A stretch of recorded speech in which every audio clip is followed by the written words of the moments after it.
In January 1945, the war in Europe was nearing its end, but for the men fighting on the frozen fields of eastern France, the end felt impossibly far away.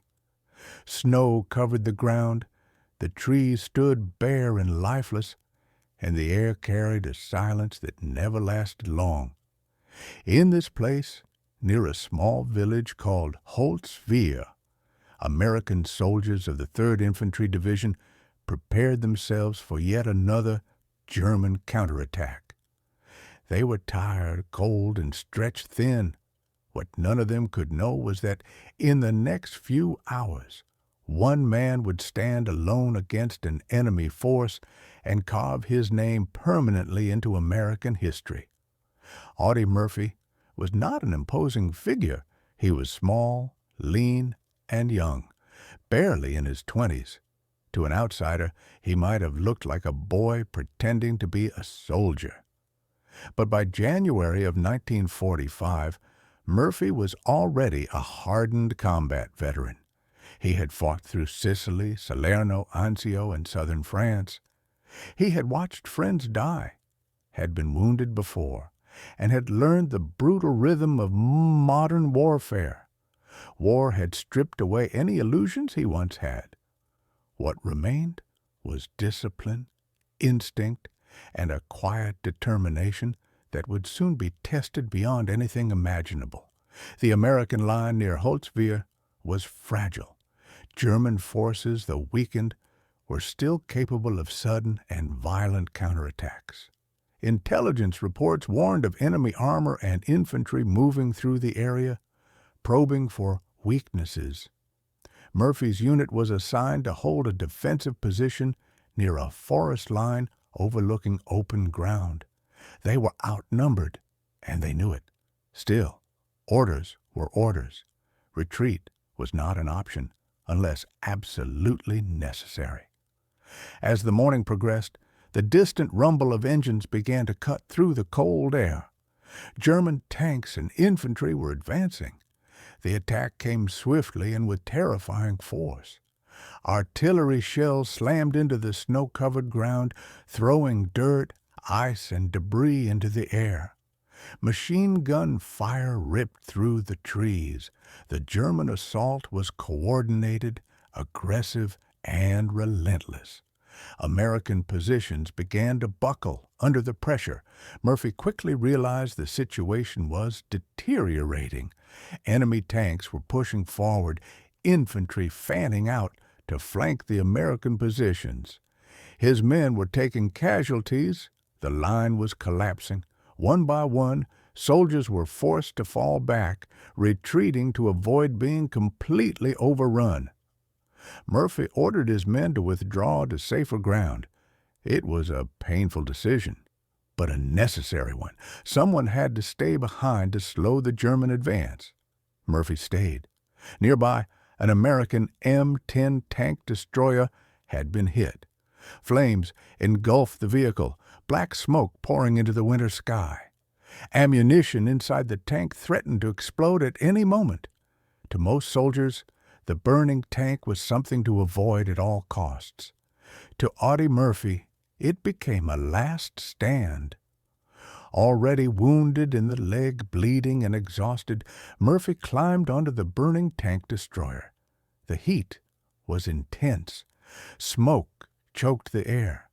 Below him, German infantry advanced steadily, believing the American position had been abandoned. Murphy mounted the .50 caliber machine gun fixed to the destroyed vehicle and opened fire. From that exposed position, alone and fully visible, Murphy unleashed devastating fire on the advancing Germans. The heavy machine gun roared, cutting down enemy soldiers as they moved across the open ground. Bullets tore through uniforms, equipment, and bodies. German troops dove for cover, stunned by the resistance they hadn't expected. At the same time, Murphy grabbed a field telephone and began calling in artillery strikes.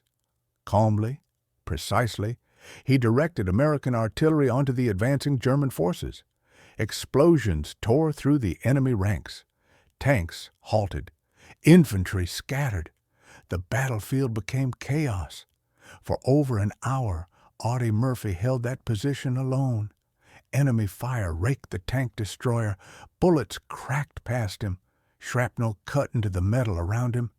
At any moment, the burning vehicle beneath him could explode. Still, he refused to leave.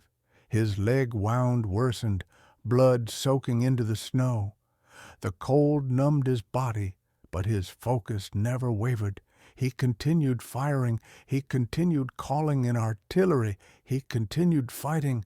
The Germans tried again and again to push forward, but each time they were met with deadly fire and precise artillery strikes. What they believed was a strong American defensive position was, in reality, one wounded soldier standing alone on a burning tank. Eventually, the German attack faltered. Tanks withdrew. Infantry fell back. The assault had been stopped. Only then did Audie Murphy climb down from the tank destroyer. He limped back toward his unit, exhausted, wounded, and nearly frozen. When his men saw him return, they could hardly believe what had happened. Against overwhelming odds, he had held the line, alone. Murphy immediately reorganized his unit and led a counterattack to reclaim the lost ground. Despite his injuries, he refused evacuation until the mission was complete. Only after the position was secured did he allow himself to be treated. The battlefield around Holtzwihr was silent once more. Snow covered the fallen. Smoke drifted slowly upward. What had happened there would not be fully understood until later. Reports would be written, witnesses would speak, historians would analyze. But for the men who were there, the truth was simple. They had seen one man stand when everyone else was forced to fall back. For his actions at Holtzwihr, Audie Murphy was awarded the Medal of Honor, the highest military decoration in the United States. The citation described his courage, his leadership, and his refusal to yield in the face of overwhelming enemy force. But no citation could fully capture the reality of that moment. The cold, the fear, the isolation, and the unbreakable resolve. Audie Murphy survived the war, but like many veterans, he carried its weight for the rest of his life.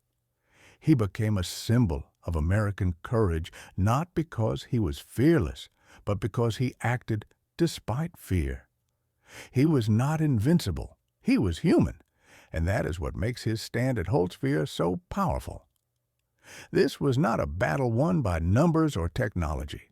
It was a battle shaped by one decision: to stand, to fight, and to refuse surrender when everything said retreat was the only option.